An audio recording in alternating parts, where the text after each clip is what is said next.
जैसे ही सारा ने फोन उठाया, एक अपरिचित आवाज ने उसका स्वागत किया, जिसने उसकी रीढ़ को हिलाकर रख दिया। सारा, ध्यान से सुनो, यह तुम हो, लेकिन भविष्य से। तुम खतरे में हो और तुम्हें इसे गंभीरता से लेने की जरूरत है। स्तब्ध सारा का दिल तेजी से धड़क रहा था जब उसने इधर उधर देखा।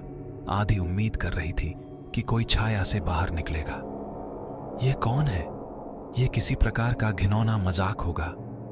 कोई मजाक नहीं सारा, मेरे पास ज्यादा समय नहीं है। एक हत्यारा तुम्हें निशाना बना रहा है। मैं ज्यादा कुछ नहीं बता सकता, लेकिन तुम्हारी जिंदगी खतरे में है।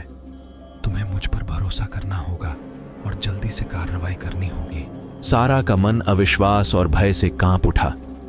मुझे कैसे पता चलेगा कि यह वास्तविक है? मैं कैसे भरोसा कर सकता हूं कि आप वास्तव में भविष्य में मेरे हैं? याद है वह लॉकेट जो मां ने तुम्हें तुम्हारे 16वें जन्मदिन पर दिया था? इसे खोलो। अंदर एक संदेश है जिसे केवल तुम और मैं ही जानते होंगे। यह वह प्रमाण है जिसकी तुम्हें आवश्यकता है। कृपया सारा, तुम्हें मुझ पर विश्वास करना होगा। समय समाप्त हो रहा है। कांपते हुए सारा एक आभूषण बॉक्स में छिपा हुआ पुराना लॉकेट ढूंढने के लिए दौड़ी। जैसे ही उसने उसे खोला, उसकी आंखें आश्चर्य से फैल गईं। वहां एक छोटी सी प्लेट पर वे शब्द उकेरे हुए थे जो केवल वह और उसकी बहन ही जानते थे। कॉल की प्रामाणिकता ने उसकी रीढ़ में सिहरन पैदा कर दी।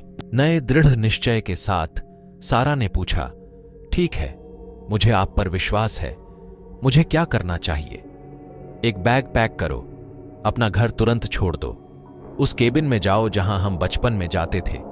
ये एकांत है, सुरक्षित है। मैं आपको विवरण के माध्यम से मार्गदर्शन करूंगा, लेकिन आपको अपनी प्रवृत्ति पर भरोसा करना चाहिए। हत्यारा अथक है और आपको इसकी आवश्यकता है, एक कदम आगे रहने के लिए। जैसे ही सारा ने जल्दी जल्दी अपना जरूरी सामान पैक किया, उसके भविष्य के संस्करण ने विवरण प्रदान किया। वैकल्पिक मार्ग, सुरक्षित घर और बढ़ती जाने वाली सावधानियां। उसके भविष्य की स्वयं की इच्छा की तात्कालिकता ने सारा को एक अवास्तविक वास्तविकता में धकेल दिया, जहां समय उसके चारों ओर घूम रहा था। जैसे ही वह अपने अपार्टमेंट से बाहर निकली, उसकी रगों में एड्रेनालाइन प्रवाहित हो रहा था। सारा शिकार किए जाने के एहसास से उबर नहीं पाई। उसे कम ही पता था कि यह अशुभ कॉल एक यात्रा की शुरुआत थी, जो समय, विश्वास और मानवीय आत्मा के लचीलेपन के बारे में उसकी धारणाओं को चुनौती देगी। Subscribe to unsettling stories.